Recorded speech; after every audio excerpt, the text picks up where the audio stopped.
Hi guys, it's Gif. Welcome back to Beacon Pines. This is going to be the third installment of my playthrough.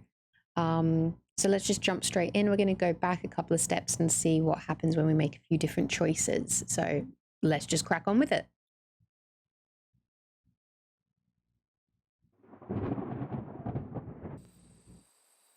Okay, so we are in. We're going to go back to here first of all, because I want to see what changes we can make and see if something, I don't know, maybe we can end up being where Rollo is. Maybe we switch positions, or maybe we manage to get him out, or it might just be another dead end, but let's have a look at it. I don't think it is, because obviously it branches off in this way, but let's see what happens. Okay, so we've jumped back. Oh, okay, so this is when we went by ourselves. So the heavy steel door knocked Luca to the ground. Disorientated, he looked up to see an imposing figure silhouetted in a green glow. It lunged towards him. He tried to scramble away, but felt a gloved hand latch onto his ankle.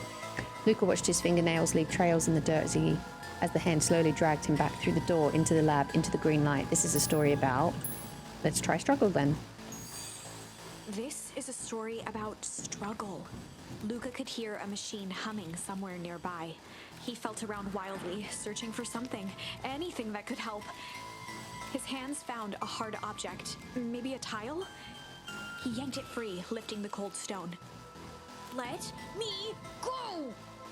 Luca swung the tile as hard as he could at the shape that still held fast to his leg. He heard the crack of glass as the stone hit the assailant's mask. With a muffled yelp, the hand let go. Luca was free and scrambled to the door.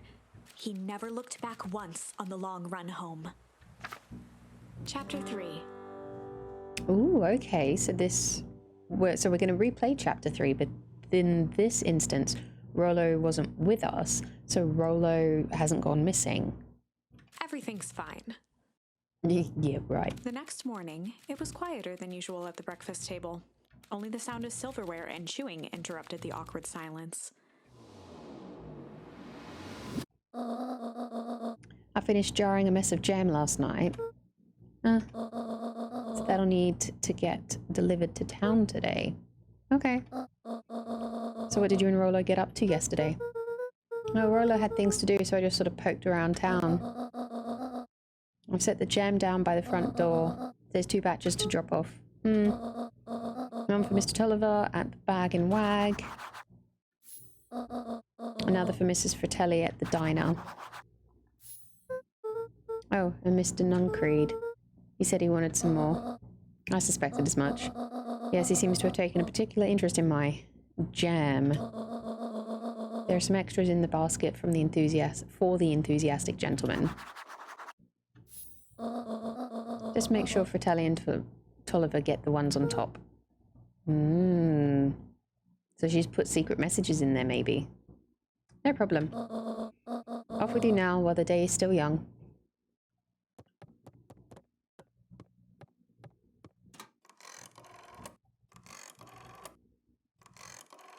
Who are you ringing? Hello, it's Juniper Hartford.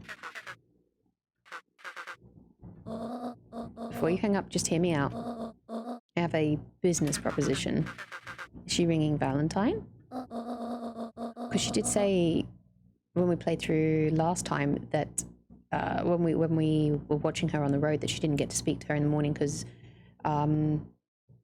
one of them, was it Trevelli? I'm terrible with names, by the way. That they rung first to tell her that Rollo was missing, so she didn't get to ring them, so that's probably what this is. Okay, the simple matter is we both have the same problem that needs solving. Very well, we can meet tonight.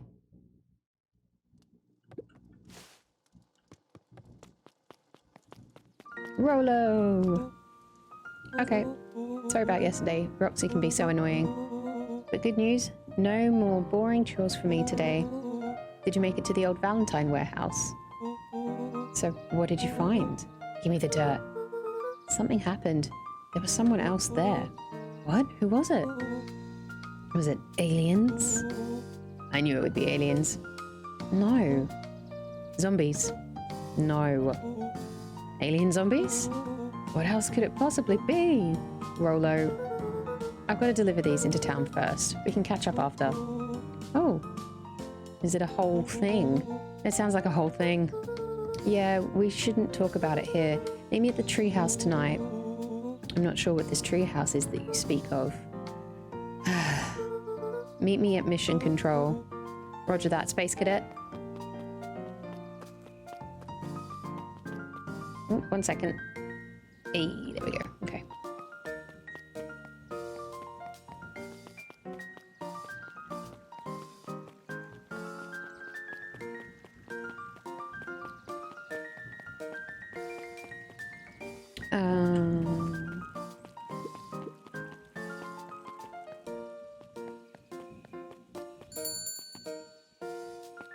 Wait, wasn't he just talking to Thingy? Well, if it isn't my favorite little jam runner. Hey, Miss Fratelli. Look at She you. leaned forward and pinched Luca's cheek. You're all skin and bones. Is your gran not feeding you? She is, it's just... I understand. You know, I taught your mum how to cook back in the day. You may not even remember, but you and her used to help out in the diner. See that picture over there? That's you helping your mama back in the day. So cute, running around in your little apron taking orders. The whole situation just breaks my heart. What happened with Eleanor? I've got a feeling she's out there somewhere yearning to be with you again. Few things in this world can keep a mother from her son. Shifted the basket uncomfortably. Oh yeah, let's see here. Fratelli lifted the cloth and inspected the jam. They even have my name on them. How thoughtful. She carefully lifted out her jars of jam. You tell your gran hello for me, Luca. Will do.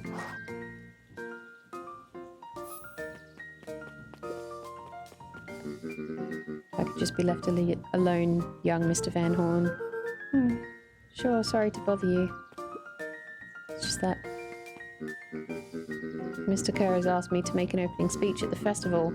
Being mayor and all, you might expect me to be a charismatic speaker. Truth is, I'm terribly nervous.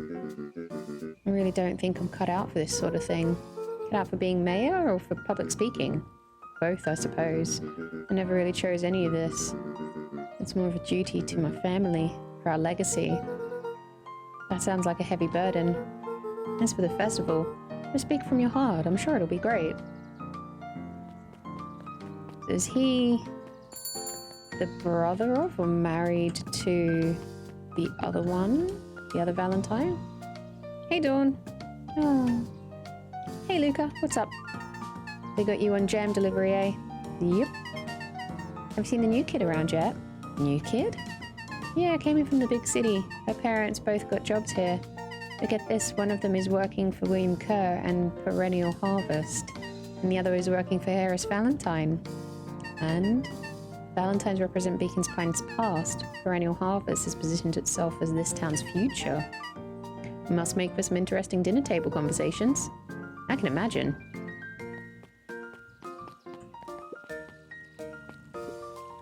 Oh, I thought, she's talking to the guy from Beacon.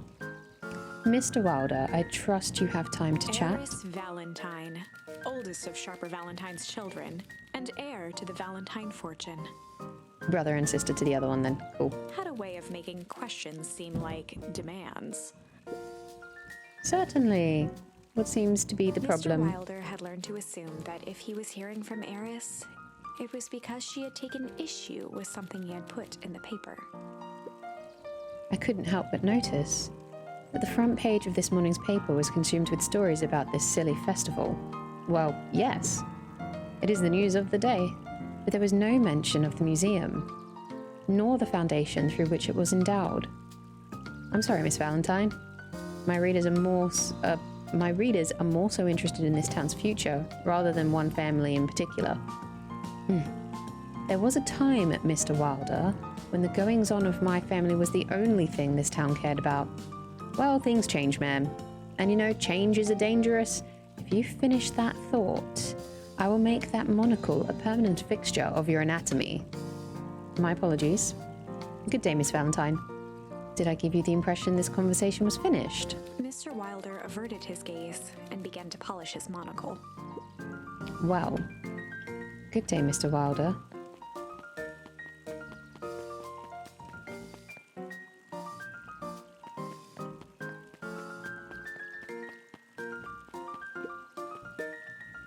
Anger from the past, mistakes not yet made, and a glimmering hope for the future. He carried them all in equal parts, everywhere he went. Oh heavens, what a burden to bear. Oh, can't talk to her today.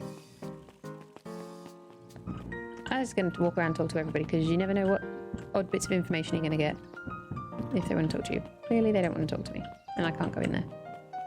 Very well. On we shall carry.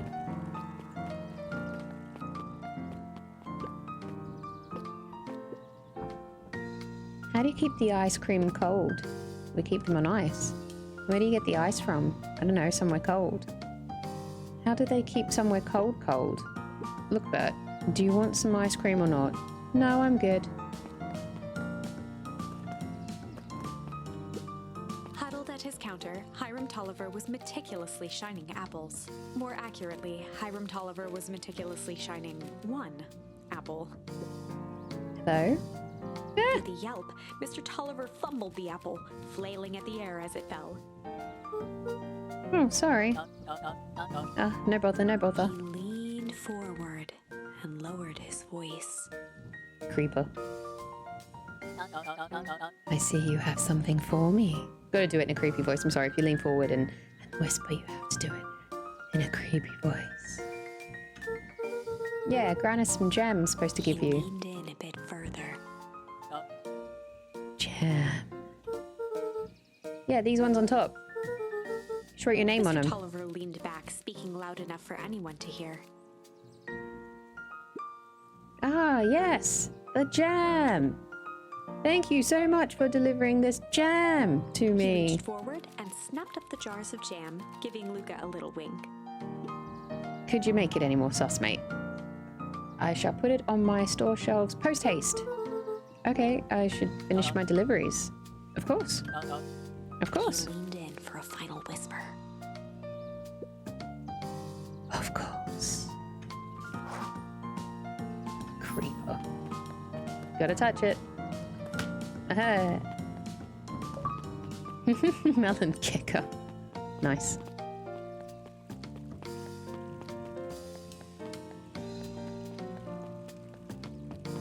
Oh. Where's new girl?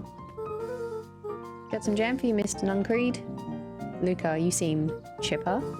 Well, aside from being on delivery duty, it's a nice day. Mr. Nuncreed eyed Luca for a moment, then nodded in agreement. I suppose it is.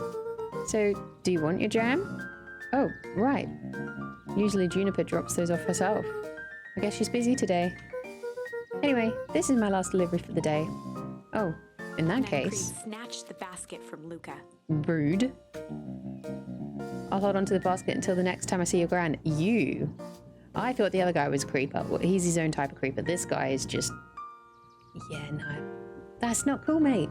She's clearly not interested. Just, no. Leave it. Ugh. Oh. There she is. Hey, you. Anchovies or pineapple? What? Don't think. Just answer. Pineapple? Why? How old are you? 12. Perfect. Follow me. Who are you? Anyone ever tell you ask too many questions? Just try to keep up, okay? I wonder if maybe she knows that we can jump backwards and forwards and change ideas or change paths slightly. Maybe not. Like, I overthink things a lot. I can't watch like certain cop shows because I'm constantly click, click, click, click, click in my head going over things. But it does also normally mean, like, 9 times out of 10, I can tell who the killer or the suspect is about halfway through the show. And then, yeah. But, okay. Anywho, what just happened? Well, who says whelp?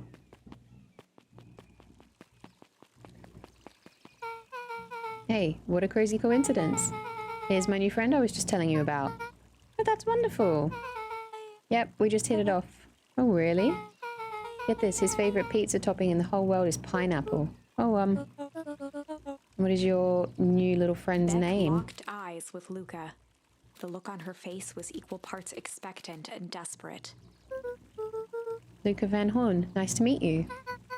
I'm Nellie, and this is... Is it Iona? I'm dyslexic, alright. Leave me alone. I think I'm doing pretty good so far. We're Beck's parents. Beck gave Luca a quick nudge. Oh yeah, Beck told me all about you. Already feels like we've known each other for years. So you both can stop obsessing about me making friends. Oh darling, we never doubted you. It's just that for children with fewer than 5 close friends, the probability of a stunted development doubles. Well, 1 down, 4 to go, I guess. What Nellie means is that we just want this move to be as easy or new as possible. You can relax. A friend has been friended. This calls for a celebration. Luca, you must join us for dinner tonight. Dinner? Wow, another coincidence. I actually already asked him and he said he would love to.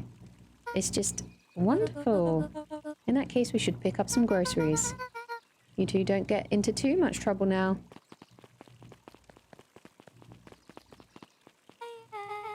Wow, I can't believe that worked. Thanks a ton. You're welcome? I owe you one. My mum's a great and all, but they can be a bit much sometimes. Our house is the little cottage next to that big mansion place. Wait, you live on the Valentine estate? Yeah, that's the spot. Meet me by the big creepy gate. Don't be late. Or I'm back to square one on this whole friend. Great, see you there. Okay, maybe she can't tell about jumping between, effectively, like, timelines.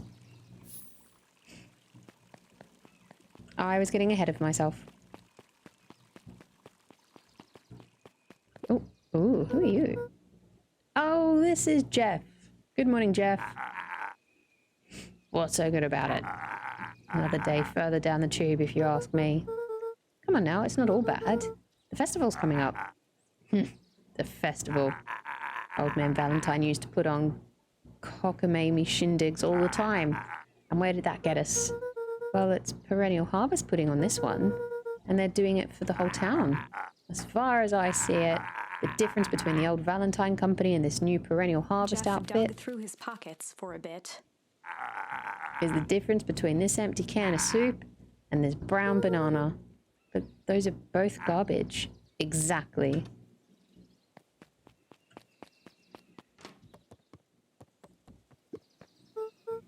Hey, Kato. Good afternoon, Luca. Oh, he's so cute. Can I help you find something? Maybe, maybe not. Try me. Well, there's been some weird stuff going on at the old Valentine warehouse. Can't say I know anything about the old warehouse. But empty hives don't stay empty for long. Huh? Kato motioned to the book in front of him. The more I read about bees, the more similarities I see with people.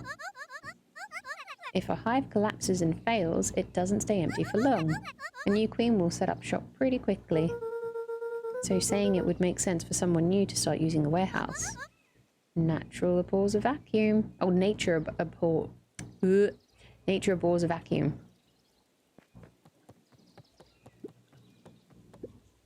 Hey, Jace. Hey, Luca. Have you seen this new issue of Hank Atomic? Not yet. No spoilers, please. It's awesome. It's a flashback. No spoilers, please. We get to see how mild-mannered Henry Adams becomes Hank Atomic, man of space justice. Jace, no spoilers. Sorry. My point is you're gonna love it. All right, Jace, catch you later. Roger that, Space Cadet.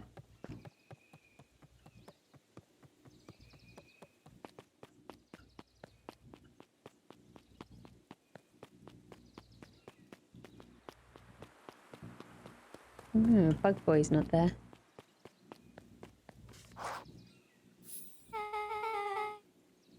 So who all lives in that house? Eris and Gus Valentine grew up there, and Solomon moved in a few years back. The creepy little kid in the vest? That sounds like the one. So just 3 people live in that huge thing. I bet a bunch of shady stuff happens all the time in a place like that. Okay, so he's not her kid then. So he's just moved in, so is he related to them, or has he been adopted? I guess it doesn't really matter, but interesting. Not really. The Valentines pretty much keep to themselves. So it's empty and boring. Pretty much. What a waste. Mum says that it used to be way busier back before Sharp died. Before the foul harvest.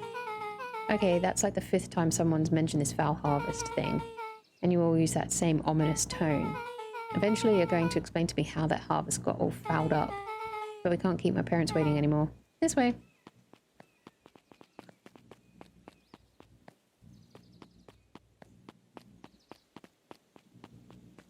Quite a cute little cottage, actually. Most kids would have just ditched me by this point. Why are you still here? You look like you could use some help. You know what, Luca? You're not so bad.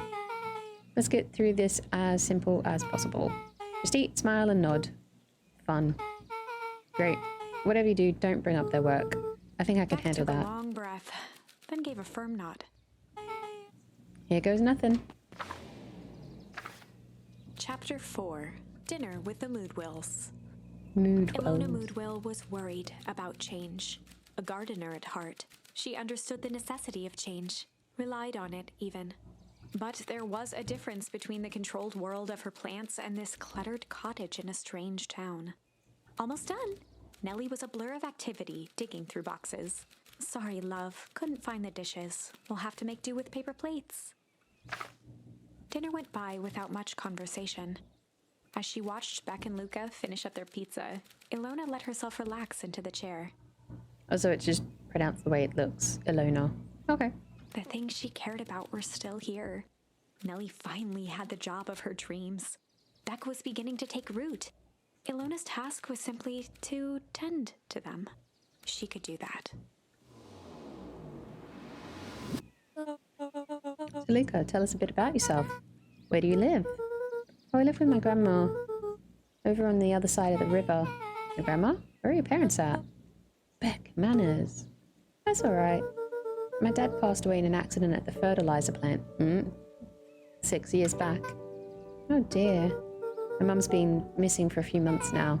Like, missing? His eyes were fixed to his plate, pushing a chunk of pineapple around with his finger. Nellie was the one who eventually broke the silence. Luca, how did you like the pizza? Oh, it was good. Very good. And we would have put more effort into Ilona dinner. nervously gestured toward the boxes. We haven't fully settled in, and Beck has mentioned that it's your favourite. I'm sorry. Are we just skipping the part where he said his mum was missing? Beck! I'm sorry, Luca. This move has us all a little Luca tired. wiped his face with his sleeve. No, it's fine. So Beck said that you moved here Beck for gave work. Luca a swift kick under the table. Ow! I mean, what brought you to Beacon Pines? Well, you were right the first time. We're here for work. Nellie won't tell you this, but she's a brilliant chemist. I don't know about brilliant, but I do love it. She's brilliant. They're so cute. Perennial Harvest just made her their newest lead researcher of deep engineering. Oh, that's because the other one's dead in a dumpster. Oh, I don't want her to work there. She's really cute. They're really cute. Oh, she gonna die. She gonna die. She makes it sound more impressive than it is.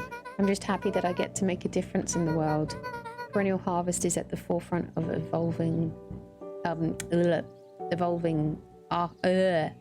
I can't speak, sorry. Evolving agriculture. I'll get there eventually.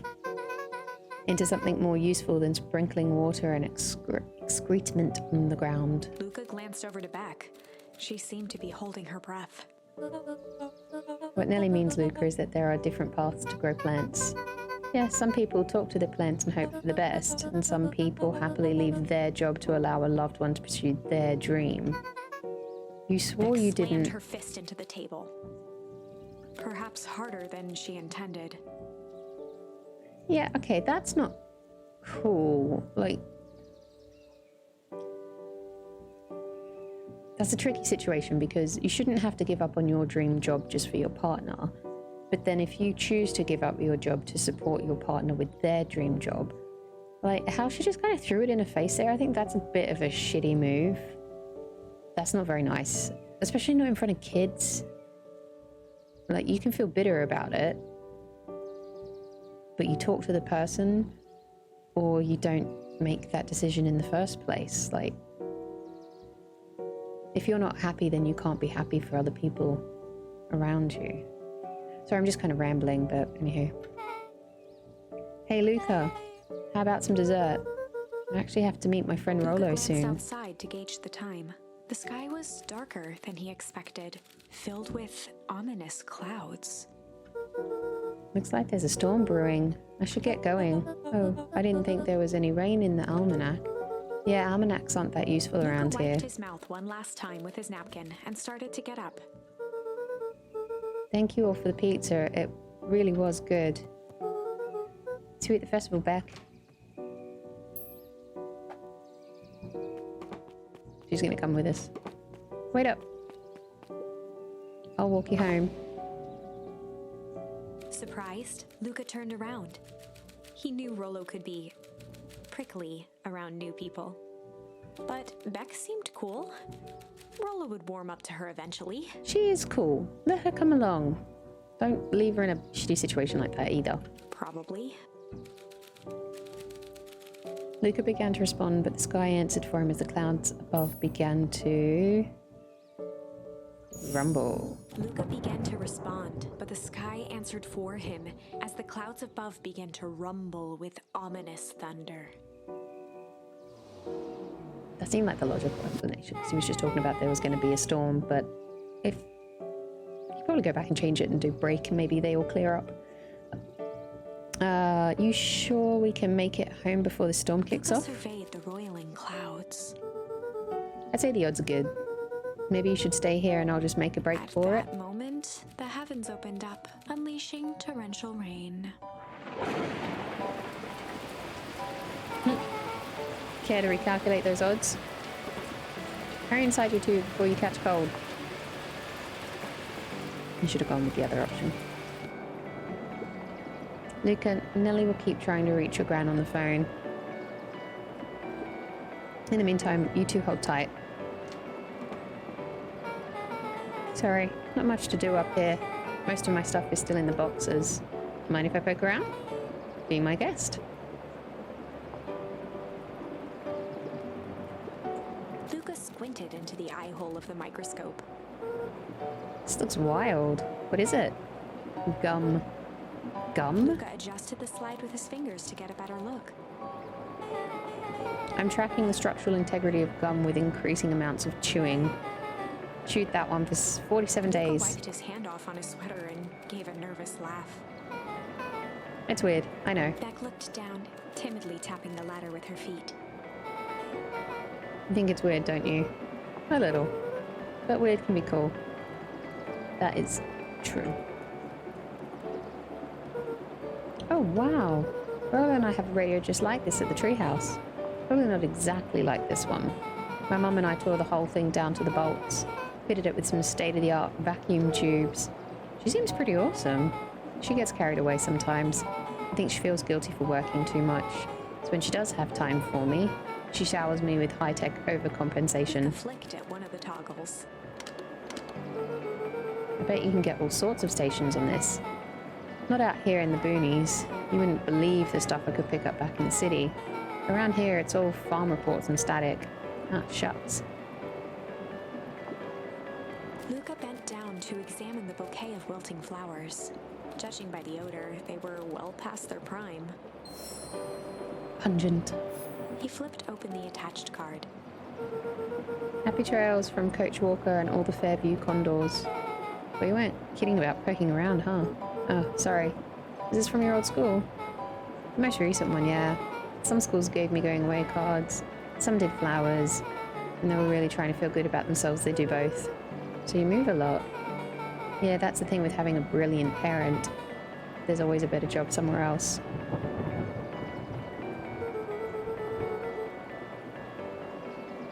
Flowers would last longer if you put them in water. That's the sort of thing I would do if I cared. You cared enough to keep them is all. Luca, can I ask you something? Of course. Dang, didn't that hurt? I'll be honest. That hurt more than I expected. Well, at least she looks cool doing it. Beck took a moment to watch the rivulets of water running down the window. Do you ever feel alone? Like, even when people are around. Well, Rollo can be pretty absent-minded sometimes. I'm serious. Does it ever feel like your family doesn't care what you want? I didn't used to feel that way. I know Gran loves me, but sometimes when she looks at me, it's like she's looking at a problem. Luca took a deep breath, exhaling slowly. I know the feeling. How do you deal with that?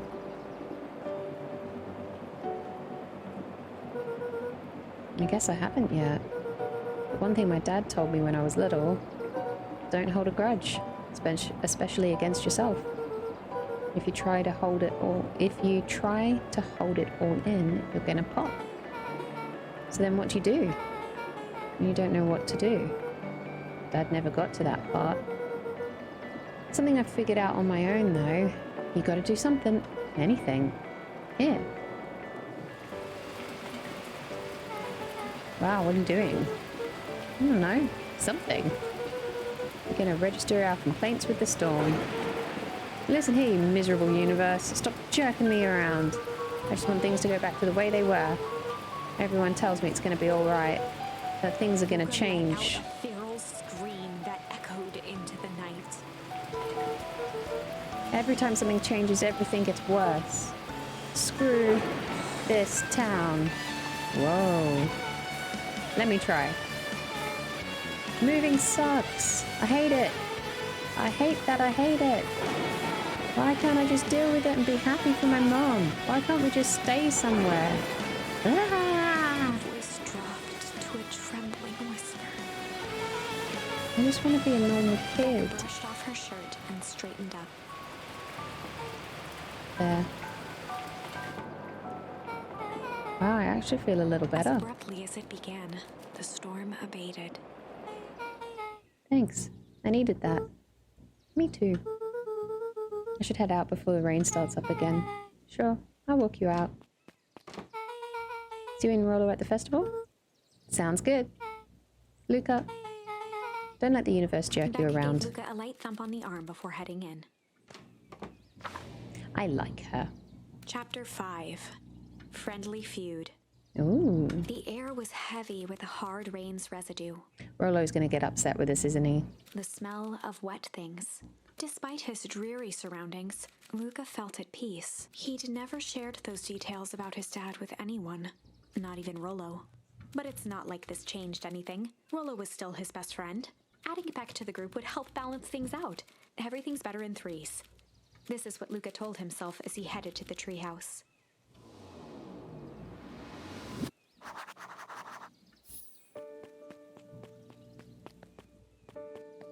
Oh. Hello. Hey, Dawn. Tracking down a lead? You bet. I heard a juicy new rumor. Turns out, when Sharper Valentine died, he left behind a peculiar last will and testament. Peculiar how? He didn't just give his kids an inheritance, there were conditions. Like what? The document stipulated that Eris had to take on a child as her ward. A kid our age who just showed up to town one night with a lawyer. Solomon? Bingo! So Eris was forced to take care of him? Yep. Or she would have lost everything. Interesting. Why would Sharper care so much about some random kid? Rumor has it old Sharper sowed some wild oats. So it's her younger brother then. That explains the way Eris treats him. Poor Solomon. How did you find all this out? A good reporter never reveals her sources, Luca.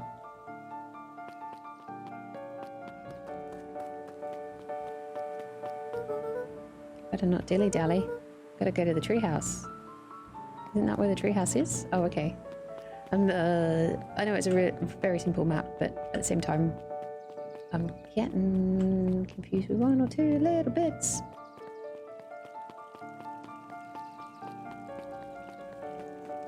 It's on the other side of the river, that's right. Excuse me, what are you doing? Just looking up for the night, sir. Oh, wonderful. I only assume this means all festival preparations have been completed ahead of schedule. Not exactly, sir. The storm set us back a bit. It's getting late, so we all decided to... you all decided? Yes, sir. I was unaware that your job involved deciding things. We are all here at Perennial Harvest because we believe in creating a better future, yes? Yes, sir. Very much, sir. Do you want to be the one to tell this town that we failed them? No. That we gave up because there was a little rainstorm and we all got sleepy? Of course not, sir. Good. Then it's decided. Yes, sir. We'll work till the task is done. See that you do. Our harvest waits. Shifty man. We already know he's a bit shifty from the last lot, but he's weird. Rollo, are you still up there? I'm sorry, Rollo isn't accepting visitors at the moment. Come back. Never. I had only ever heard him speak in this stiff yet gentle tone a few times, and it always meant one thing. You're upset. Oh, what makes you say that? Maybe because my best friend abandoned me for no reason. I didn't abandon you. I'm just a little late. Scoffed. Rain held me up. Liar! You weren't even home. What? The storm got bad and I got worried, so I went looking for you. Imagine my surprise when I made it to your house and you weren't there. I hadn't made it back yet. I'm not a fool, Luca. It doesn't take all day to deliver some jam. No, a storm rolled in out of nowhere, and I got stuck after dinner at Luca Beck's. stumbled on his words, knowing he'd said too much. Beck? Dinner? What the heck is a Beck? She's a new kid in town. She's actually kind of cool. I'd like her. She needed help convincing her parents that she'd made some new friends. New friends? I spent all day waiting for you, and you were off making new friends. It's not like that, Rollo. You know, while I was waiting, I made some upgrades to mission control. It was going to be a surprise, but you took so long the storm knocked it all down. Just like you knocked down our friendship. What does that even mean? Luca became instinctively angry in response. Both boys were now shouting across the distance. It means you're a bad friend. You don't care about me. Of course I care about you, ass. I knew I'd get in trouble waiting so late for you, but I kept my word. Because that's what friends do. Oh wow, what a noble sacrifice you made. Easy for you to say. The Grand doesn't even care. You can stay out as long as you want, and you wouldn't even get in trouble. Seriously? You're acting like I chose this. If that's what you think, then maybe you're the bad friend. Changed to a calm, yet more intense anger. Maybe Pa is right. Storms bring more than water. This one brought out the real Luca. Stop quoting your Pa's nonsense like it means anything. Yeah, well, at least my Pa is still around. Hung in the cold night air. That's uncalled for, mate. Rollo's stomach dropped, knowing he'd crossed a line. Good. But it was too late. Luca, Good night, Rollo.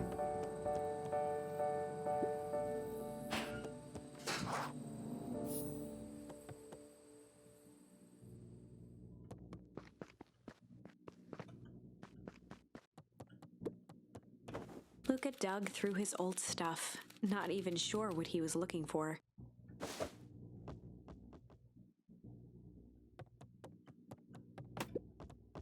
Rollo. What a jerk. Call me a bad friend? Ooh, I'm Rollo. Look at me and my amazing family.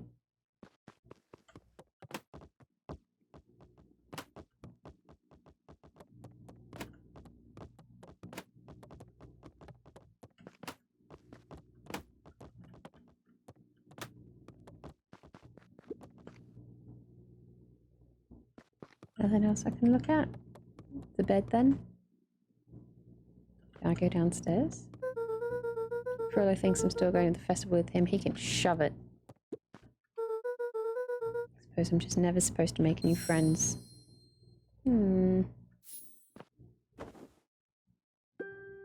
Luca? Gran cooed gently from the hallway. You slept straight through breakfast. Luca, are you alright? I'm fine. Just don't feel like getting up yet. Okay, I'll leave this oatmeal by the door. Gotta run out and take care of some things. Okay. I'll be back later to check in. Sure. Luca just wanted to be alone. He waited to hear the sound of the front door closing.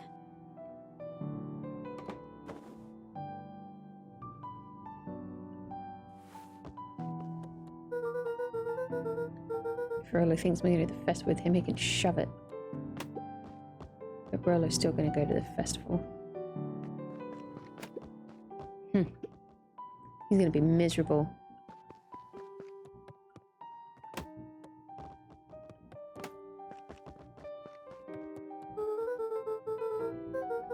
Okay. Must be something else to look at then.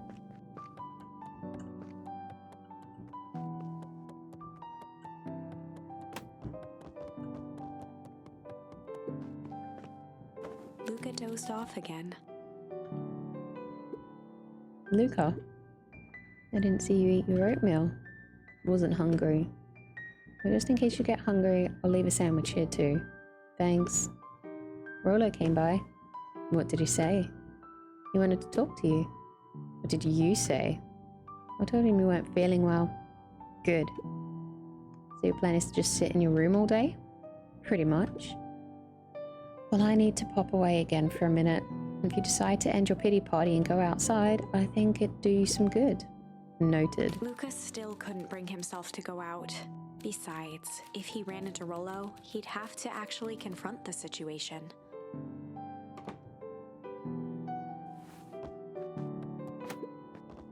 Never anything interesting at the festival anyway.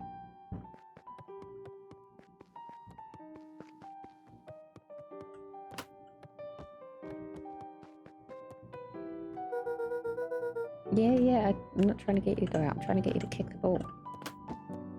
Hey, look at that. The Adventures of Hank Atomic. Complete first Luca volume. carefully opened the cover and began to read. Rolo had received it for his birthday. A special hardcover edition with behind-the-scenes commentary and bonus art. Rolo cherished it, but asked that Luca keep it at his house. Luca wasn't sure if it was because Rolo didn't trust himself with it, didn't trust his sister around it, or just wanted an excuse to come hang out at Luca's more often. Whatever the reason, Luca didn't mind. But it had stayed right there where Rolo had stashed it ever since. Now, at the foot of his bed, Luca lost himself in the pages. He'd read it all before, but at this moment, it somehow felt sentimental. He was well into issue number 5 when he heard soft footsteps from the hallway. Luca? Another little friend came to see you. A girl named Beck. I can't remember how to pronounce the surname. She said you met yesterday? What did she say? Is she here? She was just dropping by. I told her you weren't taking visitors today. Oh. She seems nice. Yeah. You had a fight with Rolo, didn't you? Can I come in? Maybe later. Alright then. I'll leave dinner on the kitchen table, in case you want to buy it before bedtime. Without realizing it, Luca had pouted away the entire afternoon. He once again felt the weight of it all, and allowed his weary eyes to close. Luca stood in a vast black expanse. He looked up at his father standing beside him. Walt was working a straw at the bottom of a fountain glass, trying to collect the last bits of milkshake. Dad? Where are we? Taking a final loud gurgling sip, his father peered up from the glass. He jangled the straw playfully with a warm smile, then lifted the empty glass as if to point into the darkness. The source? Luca's eyes followed his father's gesture. In an instant, he was sitting in front of a blazing campfire. Across from him sat a large figure in a yellow hazmat suit. The figure's voice was a scratchy echo.